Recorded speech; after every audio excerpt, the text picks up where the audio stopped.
welcome Anke Schwitte, who is Professor of Anthropology and Global Development at the university.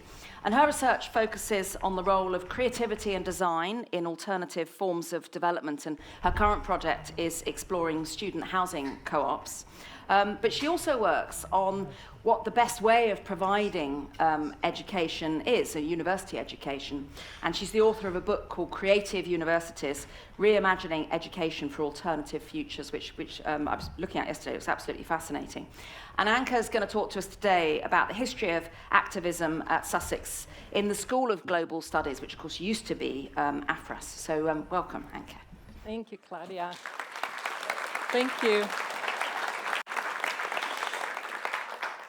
Good afternoon, everybody. It is lovely to see so many of you here. And I actually want to start with a question. I want to ask you, what do Thabo Mbeki, Helen Pankhurst, a member of the Stansted 15, and the guy who glued himself to Gordon Brown all have in common? And I know Claire knows the answer. Some of you might guess the answer. They were all students of AFRAS, or Global Studies. And in the next 10 minutes, I'm going to give you a really quick snapshot of some of the activist activities that have happened at our schools over the last 60 years in terms of research and teaching and student activities.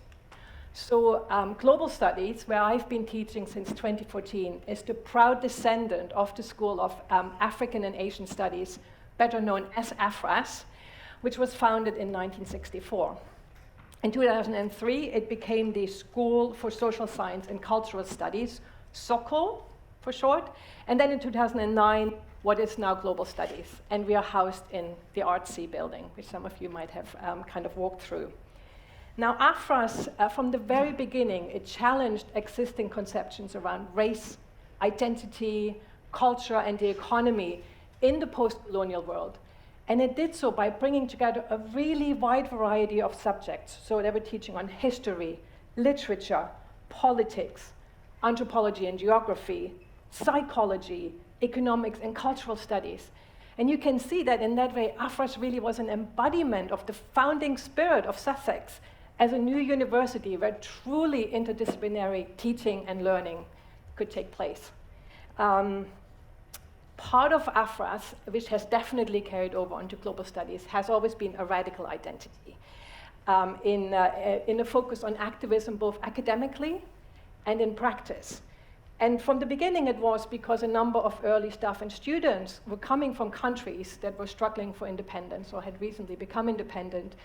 And it's carried on with the strong bond that staff have with academics and activists all around the world. And this is supported by a style of teaching that fosters critical debate, but also provides an atmosphere where radical action can flourish. So I teach a course, a master's level course on activism for social change and development, where students every year, they work in groups to design activism campaigns. And if I had more time, I would tell you a little bit about them. They're absolutely fascinating. But I also have colleagues now who are themselves actively involved with activist movements, which informs their teaching and research. So Demet Dinle, she's a trade union activist and works with workers' cooperatives in the UK, and she teaches a module on kind of radical alternatives to international development. Laura Montesinos-Coleman has a long-standing engagement with Colombian grassroots activists and teaches a class on global resistance. And before them, Jeff Pratt, who himself actually was a student at AFRAS in the late 60s and became a professor, has been researching political movements. And he supervised a number of PhD students who went on to become really world-leading scholars of the alter-globalization movement. So this is just a quick snapshot of some of the research and teaching. But I think just as important, or perhaps more importantly, has been the activist activity by our students, who've always been really actively involved in both kind of internal university politics and broader political activities in sometimes quite radical ways, which again, I think, is in keeping with the founding values of this university. So as I mentioned before, that early AFRA students were political refugees from a number of African countries, and AFRAS and Global Studies have always supported emancipatory struggles in countries around the world. And that's especially been the case for South Africa. And Thabo Mbeki was one of the first students. He came here in 1964 to study economics. And in the same year, he and fellow students organized a march from Brighton to London to protest the imminent sentencing of Nelson Mandela and other anti-apartheid activists, among them his father, Govan Mbeki. And the commutation of that sentence from execution to a life sentence was seen as a victory for the anti-apartheid movement, and the rest, as they say, is history, right? In 1968, some of AFRAS students traveled to Paris to support student protesters there. Also imagine that there were some AFRAS students amongst those who threw red paint over a visiting US embassy official who came on campus in protest of the Vietnam War. And 5 years later, 500 Sussex students, again amongst them many from AFRAS, actually stopped Samuel Huntington from speaking on campus. I think they didn't even let him on there. Again, in protest of his intervention or his position in the war. Now, our alumni have also supported feminist struggles, and I mentioned Helen Pankhurst, right? The great-granddaughter of suffragette Emmeline Pankhurst, the granddaughter of Sylvia Pankhurst. She actually graduated from AFRAS in 1987 and has worked for women's rights in many countries around the world.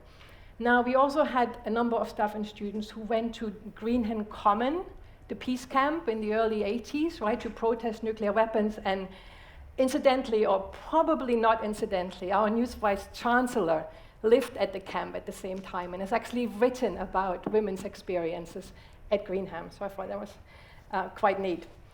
In more recent years, global studies students have protested against hostile UK immigration policies.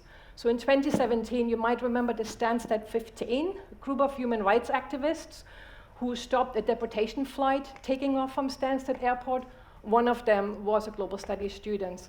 And closer to home, a group of students protested when a fellow MA student from Nigeria was going to be deported. He had hepatitis and needed a liver transplant, and he would not have received adequate healthcare back home.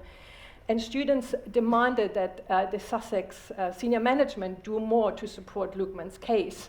And he actually did get a leave to remain in 2020. But I think this last example shows that sometimes student activism brought them in direct opposition to senior management at the uni, which you can imagine raises really interesting questions. And I think that the biggest example of this was in 2013, when there was a 7-week occupation of Bramber House because the university was privatizing services. And there was big resistance to that. The occupation led to clashes with the police, with security, and with the bailiffs. And afterwards, 5 students, the so-called ringleaders, were suspended. One of them was a global studies student. They were later reinstated and compensated. Now, it's interesting, the services were privatized, and this has led to the most recent campaign against MITI. Now, MITI is the company that part owns Sussex Estate and Services, but is also the largest provider of UK immigration removal centers. And the MITI Must Fall campaign, and again, global students are really centrally involved in that, has rightfully pointed out that MITI's work is incompatible with Sussex values. There have been rent strikes, most recently during COVID, but Sussex students have also been really creative to respond to these challenges. And as Claudia mentioned, I work with students that founded the very first student housing cooperatives in the southeast, in the UK southeast. They have a house in Brighton where Sussex and Brighton students live. So I think that's really interesting as well. I think the topic, though, that has most galvanized students in recent years is the climate crisis. And in 2019, those of you who live in Brighton might remember in the autumn, over 10,000 school students coming out to the Friday for Future strikes. These strikes were organized by global studies students, which again was really amazing. 11 years earlier, Dan Glass glued himself to Gordon Brown's jacket. As Gordon Brown struggled to get out of the jacket, Dan was asking him to stick to his climate promises. Now, I think in another sign of creative subversion, Dan actually was in 10 Downing Street because he was receiving an award for his activism. And he had smuggled the super glue into the building in his underpants. So, yeah, quite interesting.